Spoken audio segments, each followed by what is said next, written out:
Good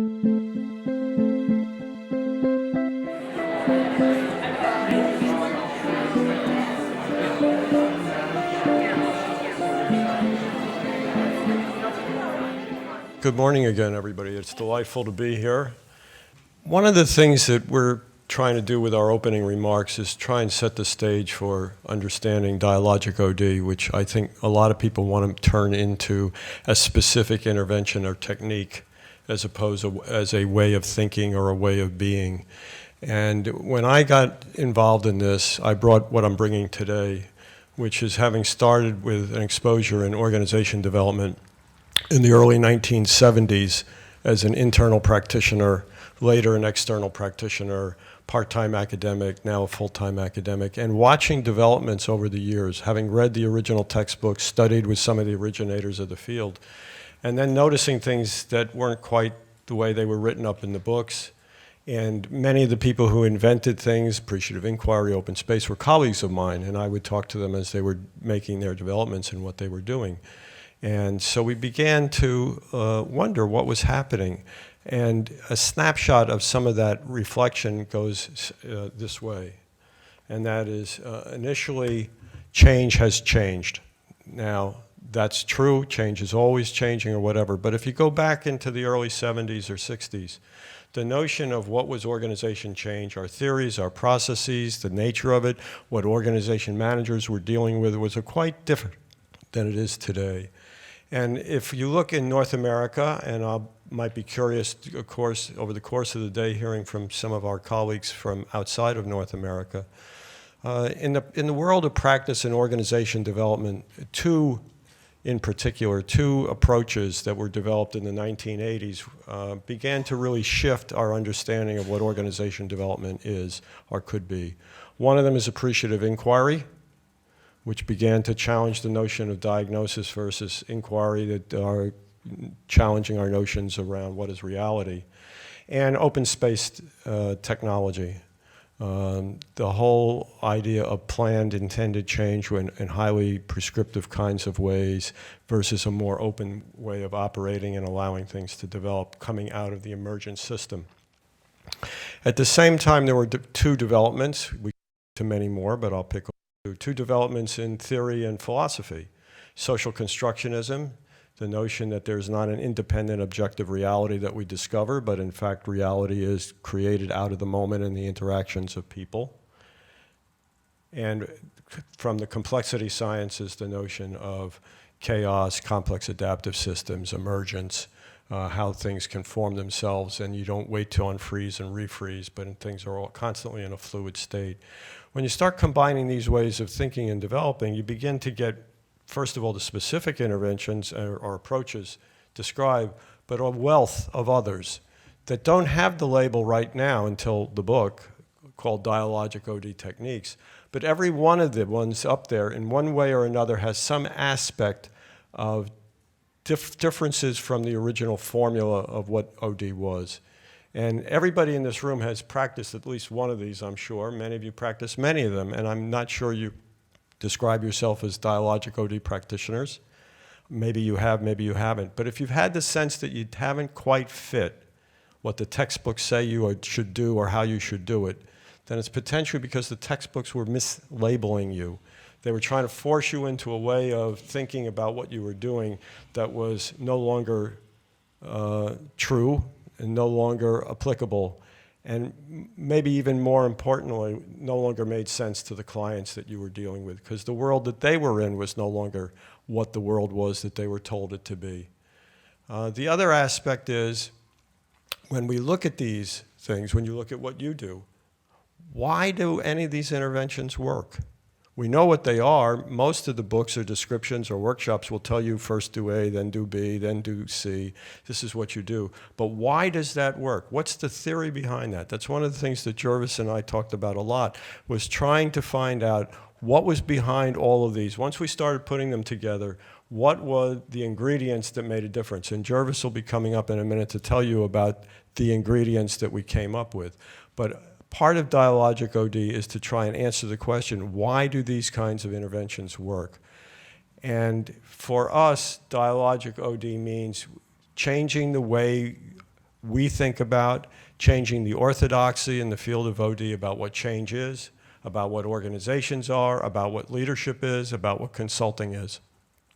The bits and pieces are all there and have been there for many years.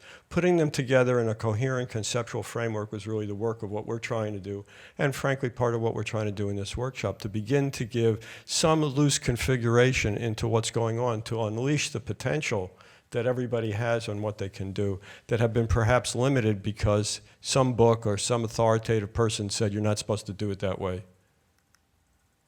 It's going to be hard for you to read this. It's going to be hard for me to read this. I got bad eyes. I'll have to look at the one up here.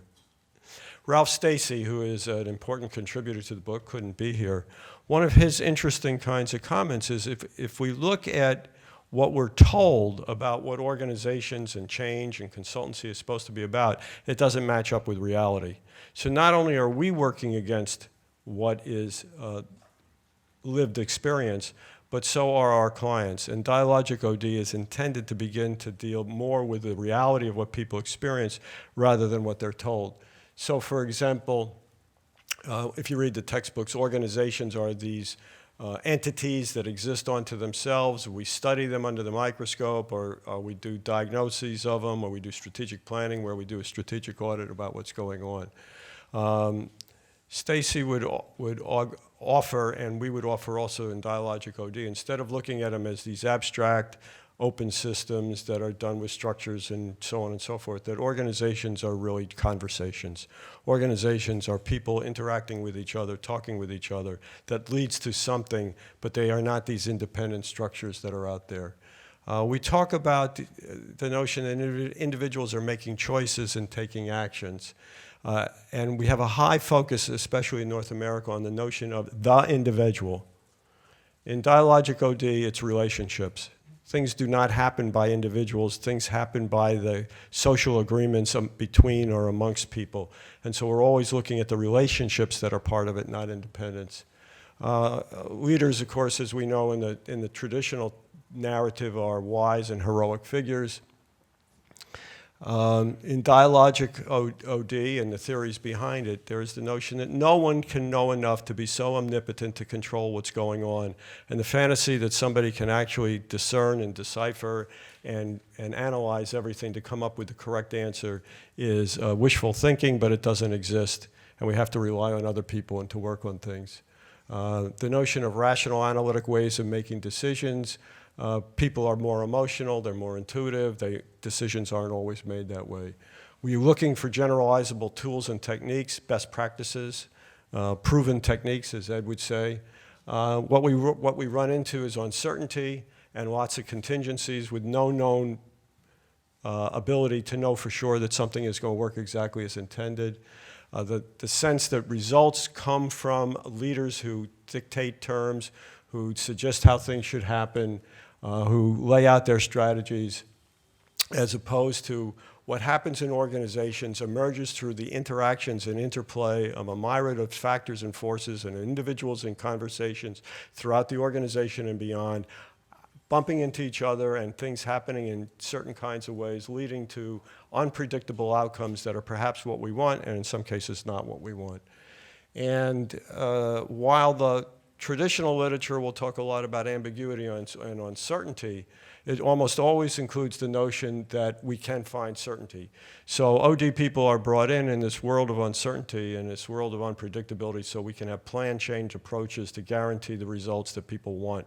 At least that's the desire. And the reality is it doesn't work that way, and that we don't have enough control to do that. We can intend what we want, but it isn't out there as our reality. And I wonder how many of you, your lived experience as a consultant or dealing with managers is more like that right-hand column that's up there and less like the left-hand. You just wave your hands.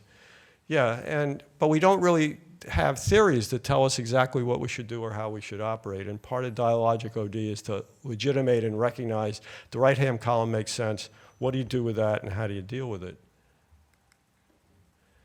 So one of the things for Gervase and I is, for change, is that this notion that we can have knowledge about exactly what to do or how to do it, or take out the cookbook of an intervention technique. This is how you do an AI summit. This is how you do a World Cafe.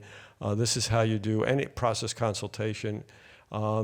These are all interesting guidelines, but none of them can tell you exactly what to do. And what is really needed in today's world of complexity, uncertainty, ambiguity, is a mindset, a framework, a way of thinking to approach things that will lead you in the moment to do what is needed to be done, drawing on proven interventions, drawing on cookbooks, drawing on what you know, but ultimately it's a orientation, it's a mindset, it's a way of being. So Dialogic OD is not an intervention per se.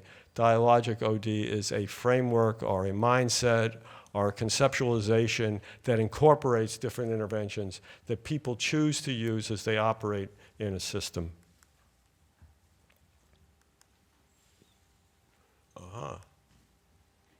So we call it in the book a mindset.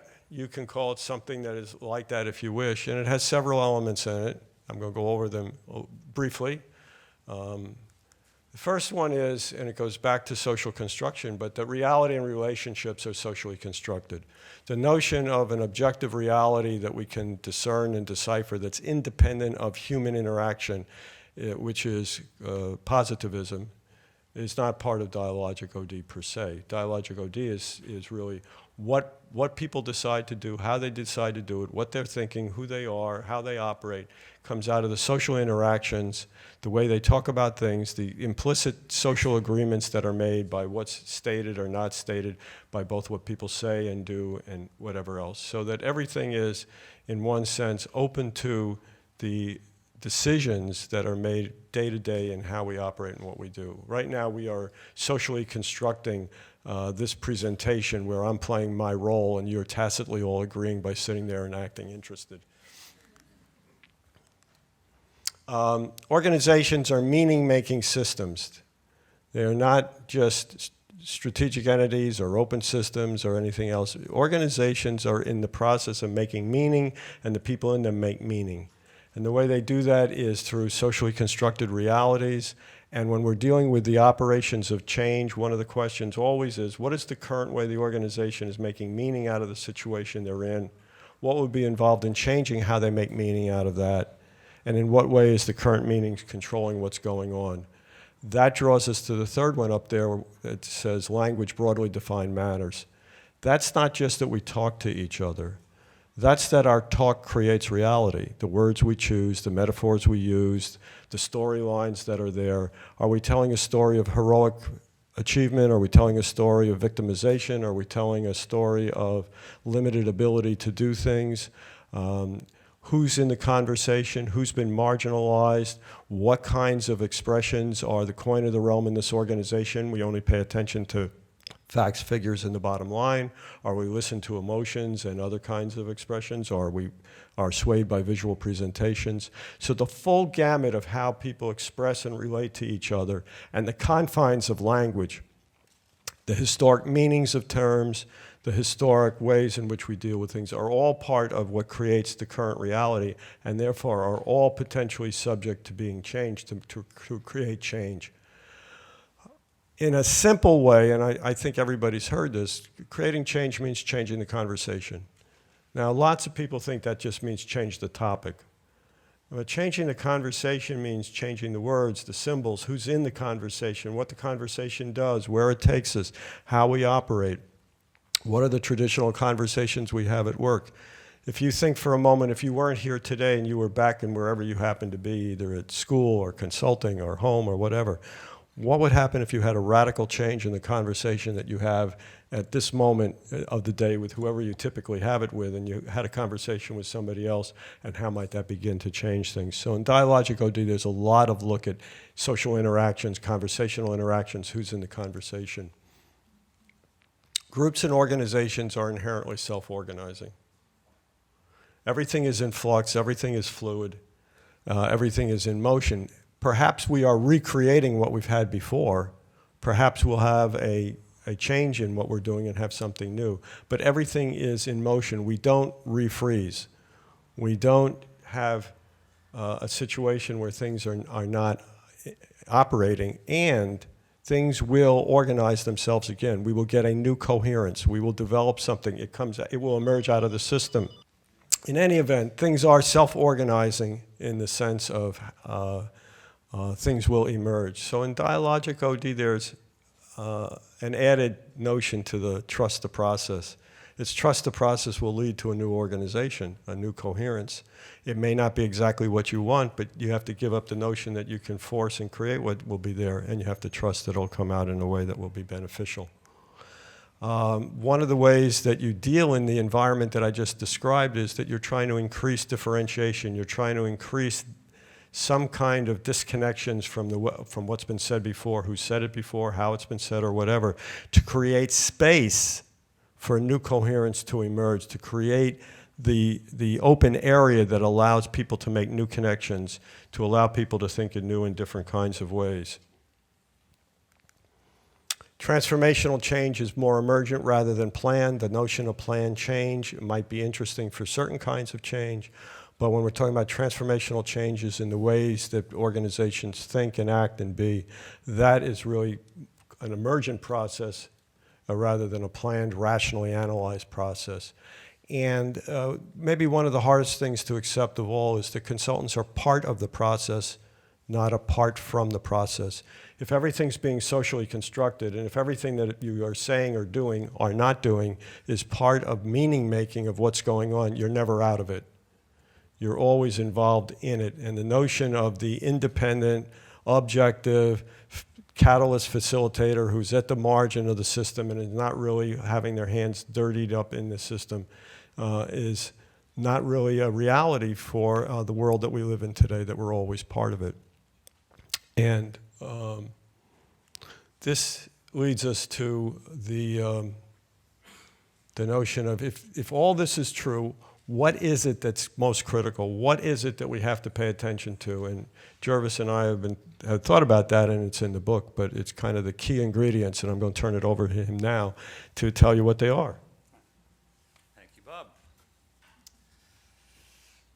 So we think we have been able to identify what we call the secret sauce. That is, when appreciative inquiry or open space technology or World Cafe or something like this leads to transformational change, we think at least one of the following three things have happened, and usually more than one. So one of them we call emergence, and I'm going to talk about each of these in more depth. But the process of emergence, the way in which nature changes. Second one is narrative. Something has changed in the core narrative that animates the system.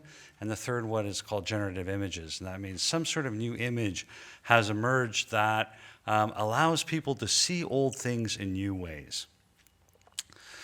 So, what complexity science has taught us is that in nature, change happens without a plan. Things emerge, and there is a process to this. We find that increasingly complex order evolves out of, but for this order to occur, for these kind of changes to occur, systems have to get pushed to the edge of chaos. Not over the edge, but to the edge of chaos. And that's one of the biggest challenges I think we face as leaders and consultants and organizations, is that willingness to go to that edge of chaos and to embrace that. Because for most of us, the dominant narrative is if you get too close to that place, you failed. Yeah. Right? When I started out as a consultant, I would get asked, we'd like you to come in, help us change, and we don't want anybody to get upset. And can you do that for us, please? No anxiety. We're going to change. And for the first 10 years of my career, I thought, okay, I'll try that. And realize that's just not what's going to happen. And I think part of the work, I know that is the curiosity I have these days, I know Bob does as well, is what are the sorts of things that leaders do to help to contain the anxiety that is inherent in an emergent change process, right? Because for transformation to happen, disruption is going to have to take place. And to see disruption not as a sign of failure, but as a natural part of the process of change, and that it's required. And as consultants, sometimes we get called in because a disruption has already occurred. Sometimes we get called in because we're asked to help create a disruption. Right? And that And then once that disruption happens, then the next thing that seems to happen is this, mad scramble to put it back together again. And what we recognize by studying the process of emergence is, no, that's not going to work. That's where you go after the simple solution that doesn't really fix things. And you end up recreating the same problem over and over again, and 10 years later, you keep having the same problem that we're always talking about that never gets fixed. Because what we learned from the process of emergence is, before you search for new coherence, you actually have to increase the differentiation. You have to accentuate the differences, and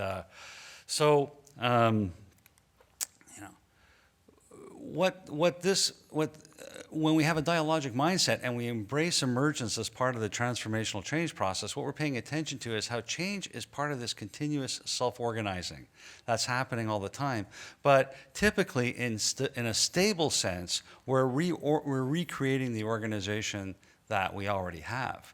For transformation to occur, some disruption to that is going to have to take place. And that disruption happens when people say to each other, it's not working anymore, and we can't go back. Right? And that's a scary place. And I don't think we know nearly enough yet about how to stand in that place and hold that space long enough for something really different to emerge, for that new level of complexity But I think what we do know is that no leader is smart enough or wise enough to know what that is. And that's the other side of the emergence idea, is that rather than seeing change, because all the textbooks are now talk about, you need a vision. And yeah, isn't it great to have a vision? Isn't it great to have a wise parent who can say, this is the right way, go this way, But as we know, for every leader who's had a great vision, there have been another 1,000 great visions that crashed and burned. That what most of us experience is that when transformation really happens, what's happened is somebody has held the space long enough for something really new that really responds and adapts to the problem that's in front of us to emerge. And we need a new image of leadership around as emergent leadership, not this wise, heroic leadership that's got all the right answers and then we line up and we implement in the whole sort of change management thing, but where we really grapple with the complexity. Peggy Holman has given us an image of planned emergence. And you can look at this as a design of an event. You can look at this as a design of years of an architecture that you might go through in years, right? And when we look at organizations that have truly gone through transformation in a successful way, we find many of these elements. And one of the ones I think is kind of interesting is Monsanto. Many people dislike Monsanto because of its business model. But if you know the Monsanto story, they, 15, 20 years ago, they were basically a very mediocre organization with a lot of fragmented, different little businesses that were going nowhere and not much sense of what they were about. And then a CEO came along and he dropped a generative image, which I'm going to talk about later, into that organization, to really disrupt the patterns that were taking place and to challenge people to do something different. And that image was feeding a hungry planet. And it wasn't that he had a solution to how they were going to feed a hungry planet. But what he did was he held the complexity of that challenge for that organization long enough that a whole set of new sort of ideas for businesses started to emerge out of that around how to feed a hungry planet, which created this sort of this corporation that has in many ways transformed the ways in which we think about feeding a hungry planet, whether you agree with them or not. It's a compelling purpose of theirs. So we think if you look at what happens in transformational change, if you don't have some sort of disturbance and some kind of emergent process taking on, it's probably not transformational. But it challenges us, right, with this dominant narrative that we all live, to have very rational, like lockstep, know where you're going, have all the answers, have a big manual that you can then go forward and implement. So that's one of, we think, the secret sauce. Second one, narrative and discourse. Yeah. A number of years ago, I was asked to consult to a very interesting organization. This was a training and development department, very successful, very large, very well-resourced, in a large corporation, and they were totally redesigning their training and development function around a new human resource model that had been evolved in the organization and so on and so forth. And they asked me to come in and help them with this. And one of the reasons they asked me was because I had been successful working with their senior leadership team, and they had had no success working with their senior leadership team. They had never had anyone from their senior leadership team come to any of their training programs. And part of the idea they had behind their new design was they wanted to create training for frontline, middles, and tops around these different HR anyway, it gets complicated. But, and so I went in and I said, well, why don't we interview your leaders and ask them about what they think great leadership's about and where they learned that? And they said, oh, there's no point doing that. And I said, why not? Well, our leaders know nothing about leadership. You know? And this is a training and development department, you know, that had a very clear narrative about who their leaders were, right? And these leaders, and from their point of view, leaders were all, you know, cover your butt, blow with the wind. You know, we're not willing to take a heroic stand of any sort, and really didn't know much about leadership. And so I convinced them, well, maybe it'd be a good idea just to figure out how they think about things. Why don't we do this? And so we did a kind of a little appreciative inquiry. And we paired them up with my graduate students, and we went and interviewed their top 30, 35 leaders about their stories about great leadership.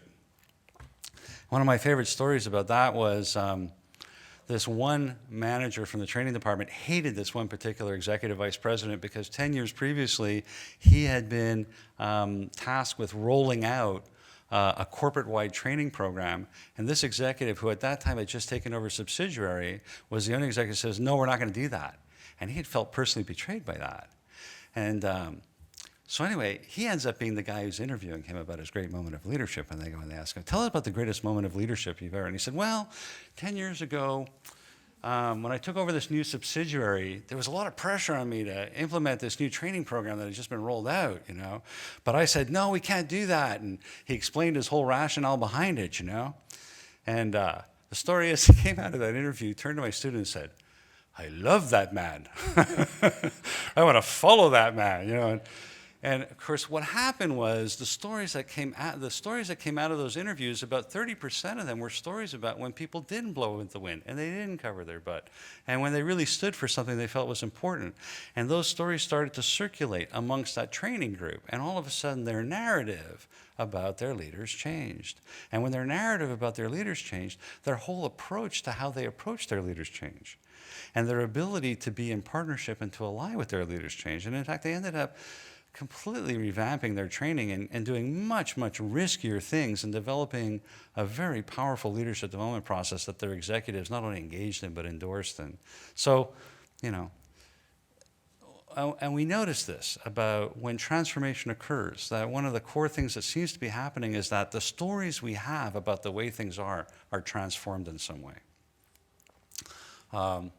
Now, we don't think that what a dialogic OD process does is goes in and analyzes the stories and figures out what the stories are, or tells people what the stories ought to be.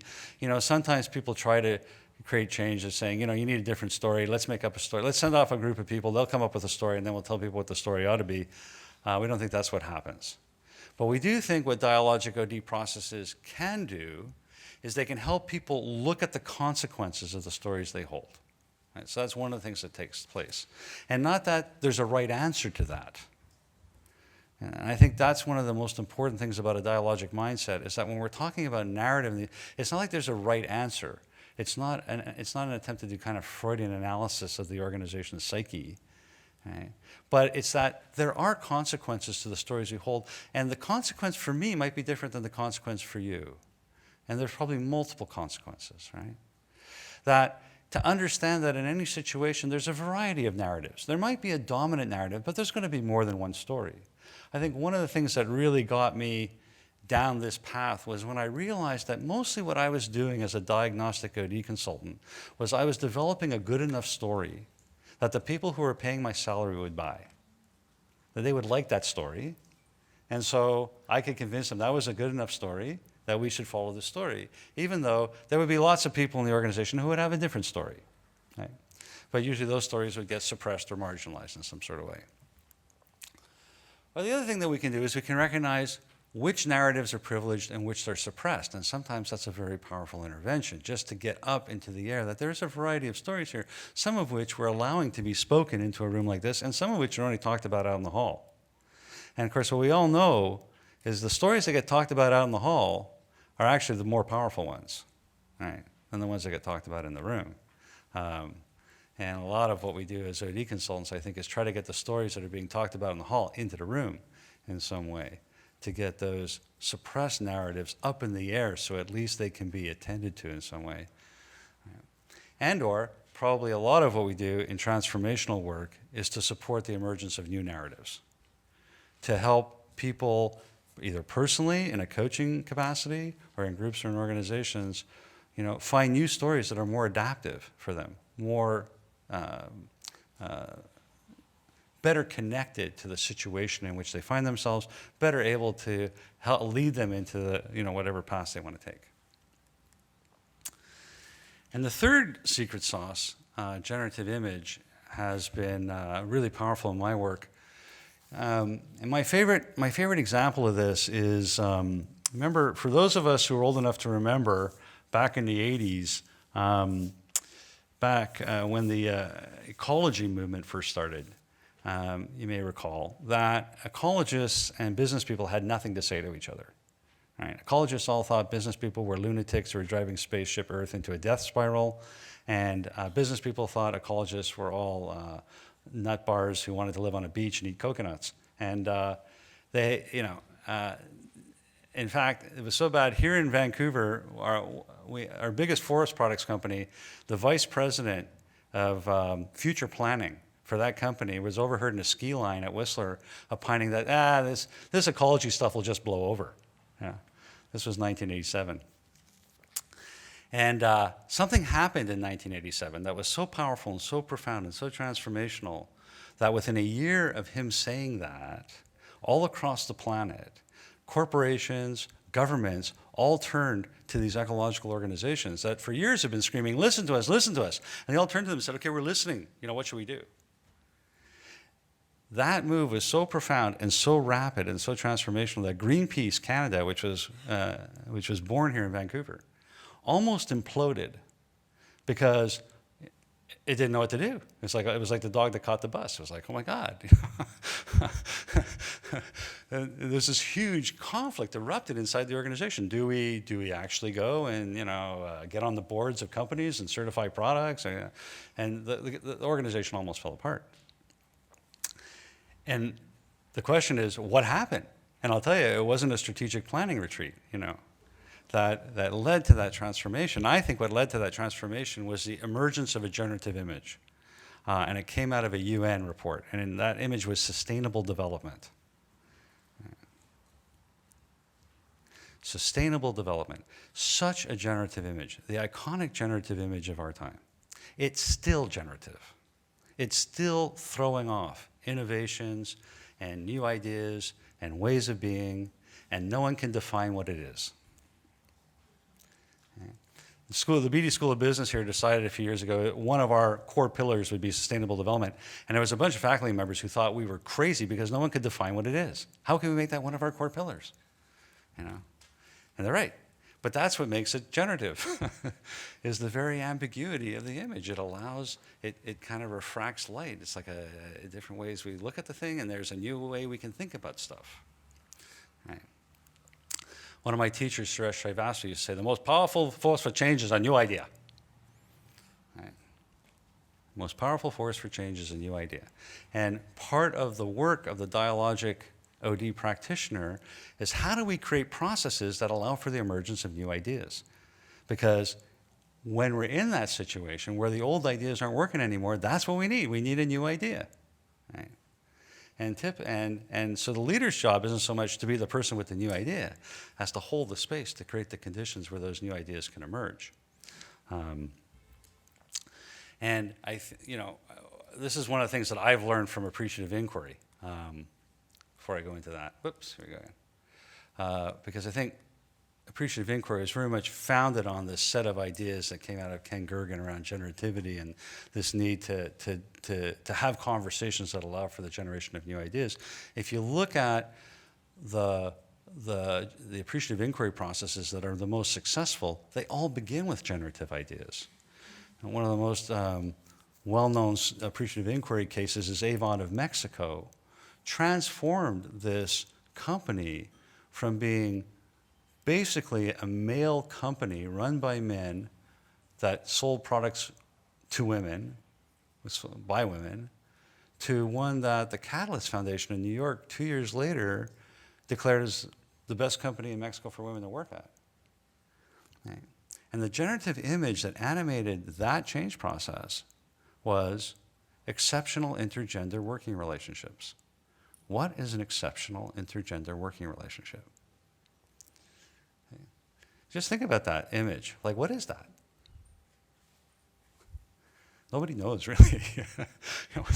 But just putting it on the table, and to put that on the table in a climate at that time where diversity work mainly meant, teaching men that we're bad and that we should stop doing what we do, and having a legalistic approach to inclusion and diversity issues, instead to say, what is the nature of an exceptional intergender working relationship? Let's have that conversation and see where that conversation leads us and what emerges out of that. That's what generative images do for us. So what we think is that underlying any transformational change process that uses these dialogic techniques, when they're successful, at least one of these three things has happened. Right? A disruption has occurred that has led to emergence of a new complex form of organizing. A change in the core narrative has taken place so that now people have a different story about who they are and what they are as an organization, and or a generative image has emerged that allows people to think about, because a truly generative image does two things. One, it lets me see opportunities for decisions and actions that never occurred to me before. Sustainable development. Oh, we could do this. It never occurred to me before. And the second thing about a generative image is that it's compelling. I like the image. It makes me want to act. It generates action in the service of it. So this leads us to what we think are the dialogic conditions for transformational change. And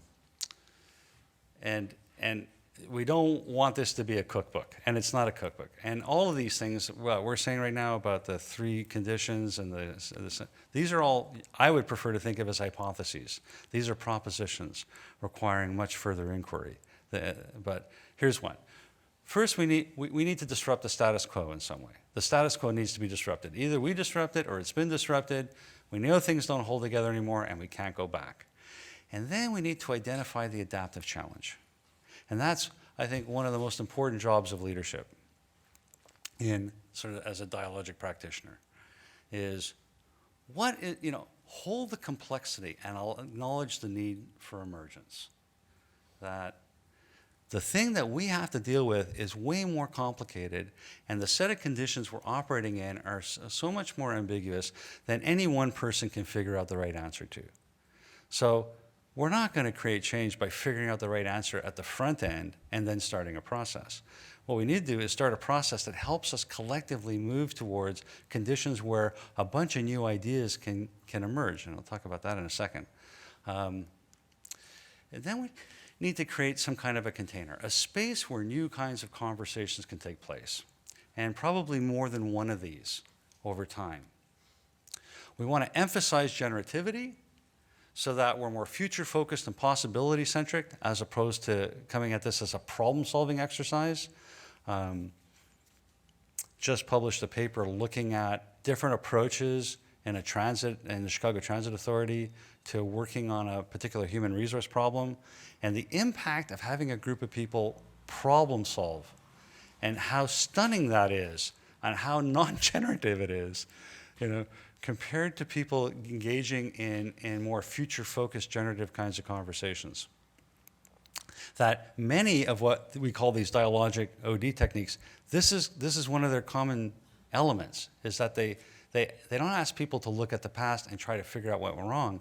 They ask people to look at the future and think about what it is we want more of. and fostering conditions in that lead to new ideas, and to lead not only to new ideas, but to the possibility that when they show up, we'll hear them, that they'll get noticed in some way.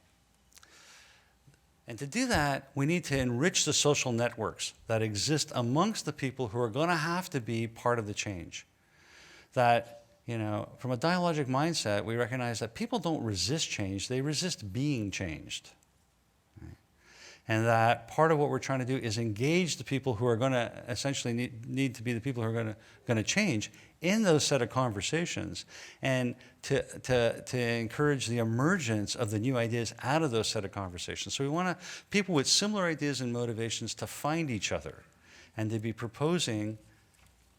making proposals about how to do stuff.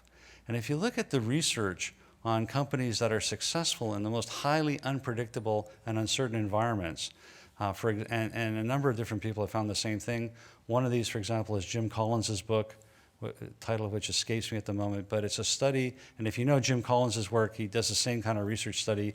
He'll find 10 companies, in this case, who thrived in highly uncertain, highly unpredictable business environments, and compare them against 10 very similar companies in the very same environments that didn't thrive, and look at what's the difference. And one of the differences is the companies that thrive, he calls it shoot bullets, then cannonballs. And what he means by that is try little things first. Right? And what we find happening in dialogic change processes is we create the conditions where the social networks can form, where people have ideas and they're motivated to do something, and we encourage that. And we encourage as many of that as possible. And then the leader's job is not to pick winners at that point, but to see what emerges, to pay attention, and to see what works, and then to get behind that. And then put money on it, and then fire our cannonballs. But we know that in every situation, how we apply that dialogic mindset and how we create the conditions for dialogic transformation and how the three ingredients are mixed and stirred are going to be different. Right? And that's the art and craft of the dialogic practitioner. Is figuring out how to take all these different pieces in this particular situation, with this particular set of conditions, with this particular leadership group, and mix and stir that kind of stuff up, and come up with something that has a hope in hell of being successful. And that's why inquiry is central, right? And the spirit of inquiry is the force that animates our work, and why, this is what sets apart organization development from all these other change management processes, is that we don't show up saying, here's the answer, and I know, and here's the 7 things, and this is what you got to do. We say, let's engage together, and why we think, the world needs OD now more than ever. Thank you.